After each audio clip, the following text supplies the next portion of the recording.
Atelier 10. 10. Formation au risque majeur tout au long de la vie, avec Arlette Pujard, directrice générale du CNFPT Martinique, et pour la FPCNT, Sylvette Pierron, présidente de l'IFO-RME, s'il vous plaît. Donc, vous étiez à Fort-de-France, vous, en fait, et vous êtes à la Basse-Pointe, malgré la pluie, peut-être. Tout à fait. Alors, bonjour à toutes et à tous. Donc, je ne suis pas seule, je suis accompagnée de Sylvette. Nous allons faire un duo. Et nous espérons vous garder, avec nous tout au long de notre présentation. Nous essaierons d'aller à l'essentiel. Mais avant de commencer, je vais vous raconter une petite histoire. L'histoire d'Ernestine et de sa petite fille. Alors, Ernestine vit à Basse-Pointe, au quartier Fond-du-Bourg, où il y a une érosion de la falaise. Et sa petite maison en bois, recouverte de tôle, est souvent balayée par les vents et balayée également lorsqu'il y a du mauvais temps.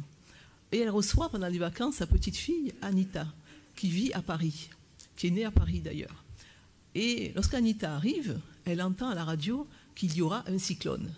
Et elle saute de joie et elle dit à sa mamie Ernestine, « Chouette, je vais voir enfin ce qu'est un cyclone. » Et là, sa mamie la regarde et lui dit, « Ça qui passe jamais où un cyclone, pas mandé où un cyclone. » Alors ça signifie simplement, les personnes qui n'ont jamais connu de cyclone ou vécu un cyclone ne doivent pas souhaiter vivre un cyclone.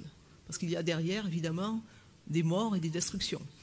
Et la petite fille est surprise et dit, « Ah bon, mais moi j'aurais aimé, mamie, voir ce que c'est qu'un cyclone. Raconte-moi ce que c'est qu'un cyclone. » Pour vous dire simplement que, on l'a vu tout à l'heure avec Judith Laborieux, avec Sylve Saint-Fort, avec Maurice Fernet, qu'il faut raconter effectivement les circonstances dans lesquelles ont lieu des catastrophes aux Antilles et en Guyane aussi.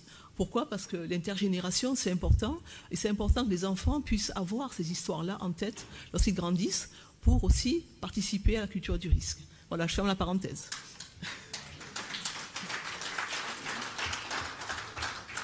Alors dans l'atelier, donc formation au risque majeur tout au long de la vie, on a simplement vu, avec Sylvette Pierron, on viendra à ses fonctions, et puis avec les participants à l'atelier, que je remercie, qui venaient du rectorat, des associations, de l'université, il y avait des étudiants dans la salle aussi, des cadres territoriaux, et le CNFPT. Nous avons largement débattu. Alors je vous avoue que c'était un débat passionné, parce que les gens qui étaient très motivés par la question, et qui militaient vraiment, quand on a dans l'atelier Albéric Marcelin, qui travaille sur ce sujet depuis des années, quand on a à l'atelier Pascal Safache, qui traverse toute la Martinique régulièrement, et encore, et les Antilles, Guyane aussi, pour vraiment passer le message. On a un atelier très riche. Quand on a Sylvette Pierron à nos côtés, qui est de l'IFO-RME, voilà. Donc on a vraiment un panel très intéressant d'échanges. Alors pour aller vite, parce que Barbara me regarde, donc j'essaie d'aller vite, je dirais simplement que pour nous, la thématique était la suivante. La formation, c'est l'affaire de tous. C'est l'affaire de Tissonson, c'est l'affaire de l'agriculteur du coin, c'est l'affaire du marin-pêcheur, c'est l'affaire du chef d'entreprise, c'est l'affaire de la mère de famille, c'est l'affaire également du demandeur d'emploi, c'est l'affaire de tout le monde. Donc il faut que nous nous mettions tous ensemble au niveau de la formation et de l'information. Voilà. Alors, l'atelier s'est déroulé en 2 temps. Un temps au Grand Carbet, dans la salle où nous étions à l'ouverture lundi, et puis elle s'est terminée à Basse-Pointe, où nous nous sommes transportés en bus, et où Sylvette, sous la pluie, n'a pas pu faire de visite, mais en fait Sylvette nous en parlera tout à l'heure. Donc moi je vais m'attacher au premier temps.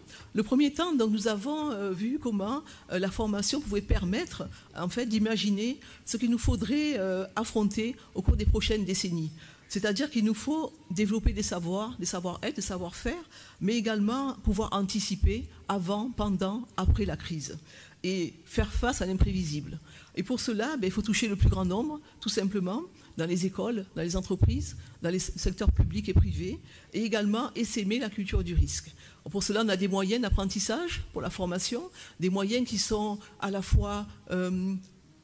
j'ai envie de dire du digital, ça peut être également du ludique. On verra dans la présentation comment le rectorat s'est emparé de la question. Et puis, il y a le réseau aussi. nous sommes tous ensemble ici sur plusieurs territoires, eh bien on peut réseauter, on peut échanger. Et dans l'atelier sur la formation, c'est surtout ça, croiser nos regards, montrer ce que le rectorat de Guadeloupe fait, le rectorat de la Réunion, le rectorat de la Martinique, et voir comment on peut dupliquer en adaptant bien sûr au territoire les actions de formation. Alors nous avons eu un premier temps avec la partie fonction publique, je dirais, toutes les fonctions publiques, avec le CNFPT, le rectorat, Martinique, Guadeloupe, Guyane, et puis on a eu une intervention de la Réunion en visio. Ensuite, des formations dispensées par l'Université des Antilles, avec un master diagnostic territorial et gestion des espaces insulaires. Et je vais revenir sur le premier temps. Alors, le CNFPT, bien sûr, met en place des formations pour les agents territoriaux dans tous les domaines, y compris l'aménagement et l'urbanisme, et bien sûr les PCS, les crimes, etc. On le fait régulièrement, mais on a voulu ajouter un plus à ces formations. Depuis 2013, nous avons innové en mettant en place un itinéraire de manager des risques, un itinéraire vraiment complet de professionnalisation des cadres territoriaux, quelle que soit leur origine. Et j'ai envie de dire que nous avons commencé ce travail avec l'école EISTI et nous avons fini avec Odosia, dont Emmanuel Lucien, le responsable, est ici. Et l'idée, c'était de partager cette formation sur 3 territoires, Martinique, Guadeloupe, Guyane. Les stagiaires allaient en formation en Martinique, en Guadeloupe et en Guyane, et pouvaient partager justement les risques des 3 territoires. Exemple, en Guyane, ils allaient voir le centre spatial de Kourou.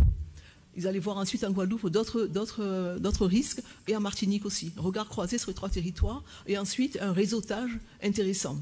Par exemple, quand il y a eu les algues sargasses, eh bien, les managers des risques interrogeaient leurs collègues de Guyane et de Guadeloupe. Comment avez-vous fait telle chose? Avez-vous signé des conventions? Avez-vous fait des partenariats? Et on croisait les regards. Et nous avons dans la salle plusieurs managers des risques. J'en citerai quelques-uns parce que j'en suis très fière. Donc Maurice Fernet, Steve Saint-Fort, Marie-Noël Raveau, il y a Joseph Mavungo, je ne sais pas s'il est dans la salle. Il y a une série de managers des risques des 3 territoires qui constituent de véritables réseaux. L'idée, c'est d'aller plus loin encore dans la démarche et de poursuivre avec un manager des risques dans chaque collectivité. Si on arrive à ça, un manager des risques dans chaque collectivité qui va pouvoir conseiller les élus sur la prise de décision, et c'est important. Et donc nous nous battons pour ça. Nous nous battons pour ça. Et pour cela, donc, nous avons des partenaires dynamiques qui nous accompagnent. Alors, je ne serai pas plus longue sur ça. Ensuite, je vais passer au rectorat. Alors, le rectorat a mis en place des formations dédiées aux délégués au risque. Alors, c'est quelque chose de très intéressant parce qu'ils ont des supports à la fois pour les enseignants, des supports pour les scolaires aussi, et ils commencent par la maternelle. Alors, l'intitulé, c'est... L'intitulé pour la Réunion, c'est « Paré, passe paré », en créole réunionnais. À la Guadeloupe, c'est « Paré, pas paré ». Donc vous voyez que la thématique est là. Et l'idée est de transmettre donc depuis le plus jeune âge, depuis la maternelle, jusqu'aux écoles primaires. Et la perspective, c'est faire le 3e degré, donc collège et lycée. Donc si on arrive à faire ça, à la fois les enseignants d'abord qui sont formés, qui forment ensuite les élèves, on va arriver à vraiment essaimer sur le territoire.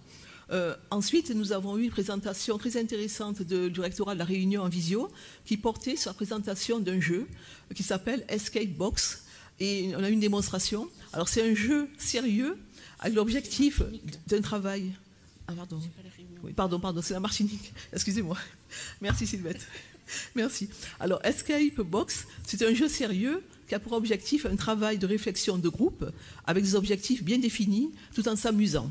Alors, on a une démonstration de l'Escape Box et ce qui était intéressant, c'est que l'inspectrice qui a présenté ce jeu, qui n'est malheureusement pas dans la salle, nous a dit qu'elle a fait une tentative, ça a marché, elle a amélioré le contenu de la box et au fur et à mesure, elle monte en puissance sur cette box qui peut être dupliquée facilement donc en Guadeloupe et à La Réunion.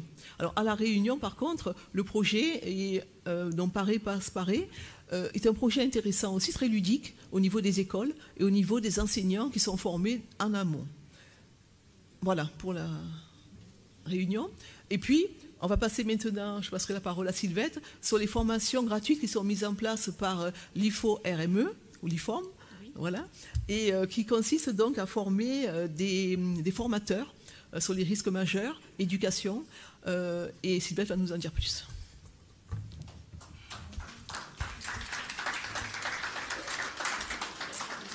Je vais essayer de vous en dire un petit peu plus si vous n'êtes pas en situation d'hypoglycémie avant le repas. Là, si vous m'accordez encore quelques minutes d'attention. Alors, il se trouve que l'IFO-RME est missionné par le ministère de la Transition écologique depuis plus de 20 ans pour mettre en place un réseau de personnes ressources que l'on appelle peut-être un peu pompeusement formateurs, mais qui sont surtout des médiateurs visant à porter l'information préventive auprès de la population et de participer activement à l'éducation, à la prévention des risques. Ces formations-là sont donc programmées par le ministère, elles sont largement ouvertes et ce qui est intéressant, c'est que le public qui vient à ces formations est un public pluriel, c'est un public intercatégoriel, interministériel, tout ce que vous voulez. Ce sont en tout cas des gens qui ont la possibilité, surtout la volonté, véritablement, de participer à l'information des populations, d'atteindre le citoyen et le jeune citoyen aussi, évidemment, si possible, de façon à pouvoir faire de ces citoyens des futurs citoyens responsables et éclairés. Alors, ces formations ont lieu 2 fois par an ou 3 fois par an. La dernière a eu lieu en Guadeloupe. Nous sommes des prétentieux et nous avons le souci d'en mettre une en Martinique l'année prochaine. Nous allons voir comment procéder. Il faut que le ministère en soit d'accord, bien évidemment. Ces formations, donc, créent un réseau de personnes ressources. Et ces personnes ressources, nous sommes aussi chargés de l'animer, de le suivre, de le réunir et de lui donner des outils. Ces outils sont des outils pédagogiques, soit pour des adultes, soit pour des enfants, qui participent véritablement à cette éducation, à la prévention des risques. Il se trouve que les établissements d'enseignement qui ont à mettre en place le plan particulier de mise en sûreté, ce plan particulier visant à protéger la communauté éducative, ce plan est en concordance avec le plan communal de sauvegarde qui est sous la responsabilité des élus. Lorsque les établissements scolaires ont bien mis en place leur plan, qu'ils l'ont testé par un exercice et qu'à côté de cela, ils ont développé des activités pédagogiques éducatives, ils sont éligibles à un label que nous leur donnons, ou plutôt dont ils s'emparent, qui s'appelle le bouclier de la résilience. Je dis qu'ils s'en emparent parce que ce sont eux qui s'auto-évaluent. Nous ne sommes pas là pour être des prescripteurs d'eux, nous sommes là pour être des accompagnateurs et faire en sorte que cette dynamique puisse se trouver dans tous les établissements scolaires. C'est ce qui s'est passé à Basse-Pointe. Nous sommes arrivés... C'est la deuxième partie. Donc, voilà. Merci Sylvette. Alors, je poursuis avec l'intervention d'Albéric Marcelin, que tout le monde connaît ici. Alors, je vais aller droit au but, parce que le temps est contraint, pour vous dire que le projet d'Albéric Marcelin, avec l'Université populaire de la prévention, c'est de mettre en place un projet de bulletin d'information sismique qui s'intitule « Le temps du séisme » et qui sera diffusé juste avant ou après les JT que l'on voit en télé et qui va concerner donc tout le grand public. Alors, il y a plus de 120 000 personnes qui regardent les JT le soir, donc vous voyez la répercussion que cela aura. Dire également que l'Université populaire de la prévention non seulement assure des actions de formation et d'information, mais également accompagne les populations, suit les populations, apporte également auprès des quartiers, tout près des citoyens, des actions d'information. Donc c'est un travail remarquable qui est fait. Je pense qu'on peut applaudir Albéric Marcelin. Voilà. Alors je passe rapidement aux perspectives pour laisser du temps à Sylvette. Alors, 3 pistes d'action ont été proposées au niveau de l'atelier. La première piste émane du professeur Pascal Safache avec l'université et le CNFPT. Alors, je commence par le CNFPT pour dire que nous militons pour continuer à mettre en place notre itinéraire manager des risques sur les territoires, mais également un DU avec Odosia, et puis un master plus tard pour ceux qui ont déjà le DU, qui veulent toujours monter en compétences. Et l'Université des Antilles envisage de mettre en place un DU sur les risques, suivi d'une licence et d'un master. Il est inconcevable que sur les territoires comme les nôtres, insulaires et vulnérables, il n'y ait pas au niveau de l'université de tels enseignements qui permettraient à nos collectivités d'avoir ensuite des personnes formées au niveau universitaire. Alors, deuxième piste d'action, qui est celle-ci, les associations allemandes d'Henri, qui est de la Guadeloupe. Alors, les associations reçoivent en permanence, je dirais, des subventions chaque année de la part des collectivités. Or, l'idée qui a été dégagée dans l'atelier, c'est de dire que, avant d'accorder une subvention à une association, exiger que ses membres soient formés au risque. Et la formation, je dirais même la subvention pourrait être augmentée encore pour ceux qui ont tous leurs membres formés. Voilà. L'idée, vraiment, c'est d'essaimer la culture du risque. Puis, troisième piste d'action, ce serait que les exercices d'évacuation des ERP, comme vous le savez, sont obligatoires, mais ne se font pas en règle générale, très rarement. Donc, de contrôler la faisabilité, justement, ou le fait que chaque année, l'exercice d'évacuation ait lieu. Et de sanctionner les ERP qui ne réalisent pas. Voilà. Et puis une dernière piste qui m'a été donnée par le rectorat de Martinique. De nombreux établissements scolaires servent d'espace d'accueil des populations sinistrées. Et souvent, leurs locaux ne sont pas aux normes, ou alors les gymnases ne sont pas aux normes. Donc là aussi, il y a un travail à faire auprès des collectivités, mais également qu'on puisse les aider aussi à mettre aux normes, parce qu'il n'est pas normal qu'on accueille des populations sinistrées dans des lieux sinistrés aussi. Voilà, j'en ai terminé. Alors nous sommes partis sous la pluie à Basse-Pointe, nous sommes arrivés avec un peu de retard et nous avons trouvé une salle comble qui nous attendait et qui nous a largement applaudi en nous expliquant qu'effectivement avec la pluie il était difficile pour nous d'aller visiter, d'aller voir la falaise dans son état de dégradation avancée qui était l'objet, si vous voulez, de notre attention. Mais par contre, il nous attendait parce qu'il voulait, à l'occasion de notre venue, d'une part, inaugurer la réserve de sécurité civile qu'il venait de constituer. Les personnes étaient là, présentes effectivement, et se sont présentées, ont montré leur motivation. Cette réserve de sécurité civile, elle est plurielle, elle est plurielle dans le sens où nous avions des étudiants et puis des personnes en retraite, nous avions des femmes et puis vous avez des hommes, et vous aviez des gens qui étaient formés, qui avaient un parcours professionnel très varié. Donc, cette pluralité étant une richesse, nous ne pouvions qu'applaudir à la mise en place de cette réserve de sécurité civile. Et puis, il y a eu aussi la distinction que nous avons attribuée à deux collèges, le collège de Sainte-Marie-Saladès et le collège Aimé Césaire de Basse-Pointe. Là aussi, nous avons vu des élèves extrêmement motivés qui avaient beaucoup travaillé. On nous a montré deux vidéos qui avaient été constituées pour travailler avec les jeunes et pour nous présenter la problématique de la falaise qui s'effondre. Ces jeunes, en gros, étaient des élèves de 4e, 3e, à peu près. Il y avait des filles, il y avait des garçons, ils se sont présentés, ils étaient très fiers. Ils ont reçu leur label bouclier de la résilience et Madame le maire a montré à quel point cette commune était une commune particulièrement engagée, particulièrement motivée, particulièrement solidaire, qui était vraiment un exemple et qui doit être un exemple pour tous.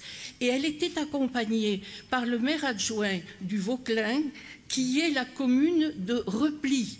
Si un événement survient à Basse-Pointe, la population sera déplacée sur Vauclin.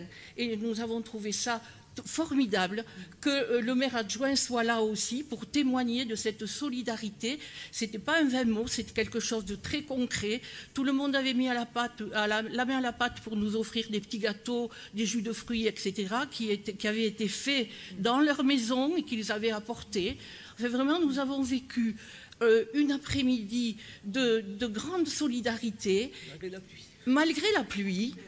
Et nous étions très contents d'être dans la ville natale d'Aimé Césaire.